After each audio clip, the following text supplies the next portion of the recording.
Hi everyone, welcome back to the channel. This is Kavya Agarwal. I welcome you all to class 11th and अगर आप लोगों ने commerce opt किया है then this video is for you. ये channel आप लोगों के लिए ही है क्योंकि हम लोग इस चैनल पे कॉमर्स की ही बातचीत करते हैं, कॉमर्स के सब्जेक्ट्स ही हम डिस्कस करते हैं। तो आज इस वीडियो में हम लोग बात करने वाले हैं कॉमर्स स्ट्रीम के बारे में बिकॉज कम्प्लीटली न्यू स्ट्रीम है। कौन कौन से सब्जेक्ट्स हैं जो आपको कॉमर्स में पढ़ने होते हैं वो हम डिस्कस करेंगे, कैसे पढ़ना है और कितना पढ़ना है, क्या क्या सिलेबस है, वो सभी चीज़ें एक इंट्रोडक्शन हम लोग लेंगे अपनी कॉमर्स स्ट्रीम का। ठीक है, तो आओ फिर स्टार्ट करते हैं आज के हम शो को और ध्यान से एक एक चीज़ डिस्कस करते हैं। तो आइए स्टार्ट करते हैं। तो यार देखो, सबसे पहली चीज़, कॉमर्स में सब कुछ ही नया होगा क्योंकि आपने कुछ भी पहले पढ़ा नहीं है। ठीक है, अगर आप साइंस लेते तो आपने कुछ ना कुछ 9-10 तक पढ़ा था। अगर आप आर्ट्स लेते तो again history, pol science, geography आपने पढ़ी है। बट कॉमर्स में जितने भी सब्जेक्ट्स हैं वो बिल्कुल ही न्यू हैं, है ना। तो अगर आपने 10th तक पढ़ाई की है, नहीं की, आप टॉपर थे, एवरेज थे, कोई फ़र्क नहीं पड़ता बिकॉज यहाँ पे सब कुछ ही न्यू है, सब कुछ एकदम बिगिनिंग से स्टार्ट हो रहा है, राइट। तो अब देखो, सबसे पहले अगर हम बात करें कॉमर्स में आपके पास मेनली 3 सब्जेक्ट्स आते हैं। जो मेन 3 सब्जेक्ट्स हैं कॉमर्स के, 3 बेसिक सब्जेक्ट्स हैं, बेस है पूरी कॉमर्स का।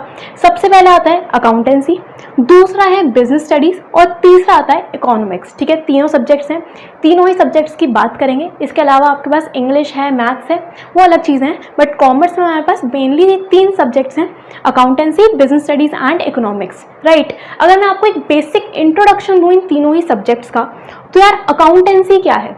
अकाउंटेंसी कॉमर्स का बेस है। बेसिकली एक बिजनेस होता है, जो व्यापार होता है, उसमें जितना भी हिसाब किताब हो रहा है कि पैसा आ भी रहा है, पैसा जा रहा है, मैं सामान बेचूंगी भी, सामान खरीदूंगी भी, है ना, प्रॉफिट हो रहा है, लॉस हो रहा है, वो सभी चीज़ें हम लोग अकाउंटेंसी में सीखते हैं, अकाउंट्स बनाते हैं, है ना। आप लोगों ने इंस्टाग्राम पे ये मीम सुना होगा कि कॉमर्स वाले तो हमेशा बैलेंस शीट मैच करते करते ही रह जाते हैं। तो वो बैलेंस शीट कैसे बनती है वो भी हम लोग इसी पर्टिकुलर सब्जेक्ट में सीखेंगे, राइट। उसके बाद अगर हम बात करें बिजनेस स्टडीज़ की, तो बिजनेस स्टडीज़ एक कम्प्लीटली थियोरेटिकल सब्जेक्ट है। इसमें आपको चीज़ें पढ़नी होती हैं, याद करनी होती है, बट अगेन इसमें हम लोग कुछ एग्जाम्पल के साथ जब चीज़ें समझेंगे तो आपको बहुत ही अच्छे से ईजिली सभी चीज़ें समझ में आ जाएंगी। तो बिजनेस स्टडीज़ है क्या? बिजनेस स्टडीज़ यानी कि आप बिजनेस के बारे में समझोगे कि बिजनेस होता क्या है, क्यों बिजनेस करते हैं, कितने टाइप के बिजनेस होते हैं, अगर आपको एक कंपनी बनानी है तो क्या प्रोसीजर होगा, बिजनेस की रिस्पॉन्सिबिलिटीज़ क्या क्या होती हैं, अगर आपको अपनी कंट्री में रह के बिजनेस करना है तो कैसे करोगे, अगर आपको फॉरेन जाके इंटरनेशनल लेवल पे जाके बिजनेस करना है तो क्या प्रोसीजर रहेगा, वो सभी चीज़ें हम लोग इस पर्टिकुलर सब्जेक्ट में समझेंगे। That is your business studies, okay. और लास्ट आता है आपके पास इकोनॉमिक्स, थर्ड सब्जेक्ट है इकोनॉमिक्स। इकोनॉमिक्स क्या है? बेसिकली हम लोग बात करते हैं यहाँ पे इकोनॉमी की, इंडियन इकोनॉमी है। ठीक है, तो इंडिया में किस तरह से पैसे का फ्लो हो रहा है, कैसे बिजनेसेस बन रहे हैं, राइट, तो वो हम सब इकोनॉमिक्स में समझेंगे, राइट। अब इसमें आपके पास क्या है, 2 तरह के इसमें आपके पास सब्जेक्ट्स होते हैं, एक है माइक्रो इकोनॉमिक्स और दूसरा है स्टैटिस्टिक्स। ठीक है, क्लास 11th में आपके पास माइक्रो इकोनॉमिक्स है और स्टैटिस्टिक्स है। माइक्रो इकोनॉमिक्स क्या है कि आप इकोनॉमी की छोटे लेवल पे स्टडी कर रहे हो। बेसिकली इसमें आप समझते हो demand, supply, cost, revenue, production, consumer का बिहेवियर, प्रोड्यूसर का बिहेवियर, एक मार्केट में किस तरह से काम चल रहा है, वो सभी चीज़ें हम लोग माइक्रो इकोनॉमिक्स में सीखेंगे, राइट। और स्टैटिस्टिक्स में हम लोग बात करते हैं mean, median, mode, correlation, index number. ये कहीं ना कहीं आपने पहले पढ़ा होगा अपनी जूनियर क्लासेस में, तो वही सब चीज़ें डिटेल में हैं हमारे पास स्टैटिस्टिक्स में, राइट। तो तीनों सब्जेक्ट्स हैं, अकाउंटेंसी जो कि कम्प्लीटली आपका न्यूमेरिकल बेस्ड सब्जेक्ट है, थ्योरी भी है बट ये आपका एक प्रैक्टिकल सब्जेक्ट है जिसमें आपको कैलकुलेशंस करनी होती हैं, राइट। बिजनेस स्टडीज़ अगर हम देखें तो एक थ्योरी सब्जेक्ट है और इकोनॉमिक्स में माइक्रो इकोनॉमिक्स थ्योरी भी है, प्रैक्टिकल भी है, चीज़ें समझनी पड़ेंगी, कॉन्सेप्ट्स हैं, ग्राफ्स होते हैं, कर्व्स होते हैं, वो सब आपको सीखना होता है। एंड स्टैटिस्टिक्स में अगेन आपको कैलकुलेशन करनी होती है, ग्राफ्स बनाने होते हैं, प्लॉट करना पड़ता है, चार्ट्स, वो सब है। ठीक है, तो ये तीनों सब्जेक्ट्स का मैंने आपको एक इंट्रोडक्शन तो दे दिया कि अकाउंट्स में क्या है, बिजनेस में क्या है और इकोनॉमिक्स में क्या है। अब हम बात करते हैं इनके सिलेबस की या फिर वेटेज की कि कौन सी बुक कितने मार्क्स कैरी कर रही है, कौन सी यूनिट में कितने मार्क्स की आपका पेपर में आएगा, वो सब हम लोग इसके आगे डिस्कस करते हैं। तो आइए सबसे पहले हम लोग बात करते हैं अकाउंट्स की।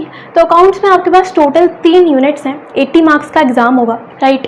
यूनिट नंबर 1 है आपकी थियोरेटिकल फ्रेमवर्क, जिसमें आप सिंपली जितने भी थ्योरी वाले चैप्टर्स हैं अकाउंट्स में उन पे हम लोग डिस्कशन करते हैं, जो कि आपकी 12 नंबर की यूनिट बनती है। ठीक है, दूसरी यूनिट है अकाउंटिंग प्रोसेस, जहाँ से आपका प्रैक्टिकल वाला पोर्शन स्टार्ट होता है, जिसमें हम लोग मेनली सीखते हैं जर्नल एंट्रीज, लेजर कैसे बनता है, ट्रायल बैलेंस, कैश बुक, ये सभी चीज़ें हम लोग सीखेंगे। अभी आपको कुछ नहीं समझ में आ रहा होगा, बट कोई बात नहीं, अभी बस नाम सुन लो। ठीक है, ये आपकी 44 मार्क्स की यूनिट है। और लास्ट यूनिट नंबर 3 है financial statements of sole proprietorship, जो कि हम लोग सबसे लास्ट में बनाना सीखते हैं, जिसमें आप बैलेंस शीट भी बनाना सीखोगे।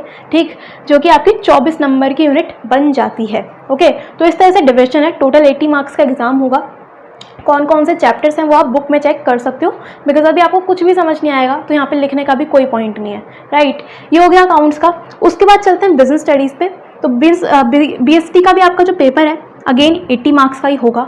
मैंने यहाँ पे नेम्स नहीं लिखे हैं चैप्टर के, बिकॉज नाम लिखने से कुछ भी नहीं होगा, आपको समझ तो वैसे भी नहीं आने वाला अभी, है ना। तो जब हम लोग पढ़ेंगे तब सीख लेंगे। राइट, तो देखो BST के पेपर में आपके पास 2 पार्ट हैं, part A and part B. ठीक है, पार्ट ए में आपके पास टोटल 6 चैप्टर्स हैं, पार्ट बी में आपके पास टोटल 4 चैप्टर्स हैं। तो टोटल आपके पास 10 चैप्टर्स हैं आपकी BST में।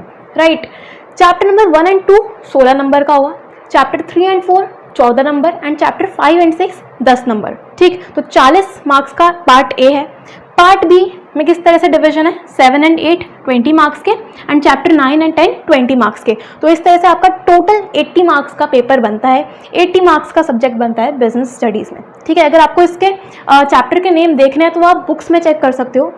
स्टिल अभी मैं बुक्स कौन सी लेनी है, कौन सी बुक से पढ़ना है, क्योंकि वो बहुत बड़ा कन्फ्यूजन रहता है पूरे ही साल, तो उस पर मैं एक सेपरेट वीडियो बनाऊंगी इसी के बाद, जिसमें आपको मैं बता दूंगी कि हमें तीनों ही सब्जेक्ट में कौन कौन सी बुक्स फॉलो करनी है। ठीक है, इसके बाद इकोनॉमिक्स की अगर हम बात करें तो इकोनॉमिक्स में आपके 2 सब्जेक्ट्स हैं, माइक्रो एंड स्टैटिस्टिक्स, जो कि 40 मार्क्स के हैं। ठीक है, माइक्रो की अगर हम बात करें तो टोटल 4 यूनिट्स इसमें बनती हैं।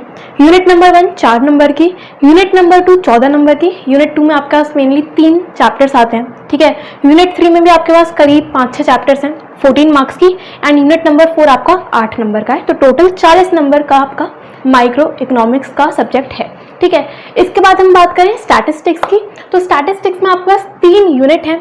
यूनिट नंबर 1 एंड 2 मिला के 15 नंबर की है, और यूनिट 3 आपका स्टैटिस्टिकल टूल्स 25 नंबर का है। ठीक है, जिसमें आप मेनली सीखते हो mean, median, mode, correlation, index number. तो जितना भी कैलकुलेशन वाला पार्ट होगा वो आप इस पर्टिकुलर 3rd यूनिट में सीखते हो। ठीक है, तो ये मिला के आपके 40 नंबर बन जाते हैं। राइट, तो 40-40 का ये डिवीजन है, आपका 80 मार्क्स का पेपर आएगा। ठीक है, तो मैंने आप लोगों को सिलेबस बता दिया, अकाउंट्स का भी, बिजनेस का भी, इकोनॉमिक्स का भी, इंट्रोडक्शन भी दे दिया तीनों ही सब्जेक्ट्स का। तो हम बहुत जल्दी अब वीडियोस शुरू करेंगे, पढ़ना शुरू करेंगे। ठीक है, और बहुत अच्छे से पढ़ेंगे। कौन कौन सी बुक्स लेनी है उस पर एक सेपरेट वीडियो बनाऊंगी, इसके नेक्स्ट वीडियो वही होगी, उसको चेक कर लेना, काफ़ी हेल्प मिलेगी। राइट, तो इस वीडियो में इतना ही, मैंने आपको कंप्लीट इंट्रोडक्शन दे दिया, कॉमर्स में है क्या क्या क्या चीज़ें हैं, आपको एक आइडिया मिल गया होगा। राइट, तो अब इस चैनल पे कनेक्टेड रहना, and I will try my best कि इस बार मैं बहुत सारी वीडियोस बनाऊं, बिकॉज होता यही है, अभी तक यही चल रहा था कि मैं वीडियो बनाती थी रेगुलरली, उसके बाद मेरे एग्ज़ाम आ जाते थे, तो उसके चक्कर में रह जाता है। बट इस बार आई विल डेफिनेटली ट्राई कि मैं ज़्यादा से ज़्यादा कंटेंट वीडियोस बना पाऊँ और आप लोगों को तक पोस्ट कर पाऊँ। ठीक है, तो चलिए मिलते हैं बहुत जल्दी नेक्स्ट वीडियो में, और शुरू करेंगे हम अपने सिलेबस के साथ। तीनों ही सब्जेक्ट्स को हम स्टार्ट करेंगे बहुत जल्दी। ठीक है, तो इस वीडियो को लाइक कर देना, शेयर कर देना अपने फ्रेंड्स तक, ताकि उन लोगों को पता चल जाए कि कॉमर्स में है क्या। ओके, मिलते हैं बहुत जल्दी। Thank you so much.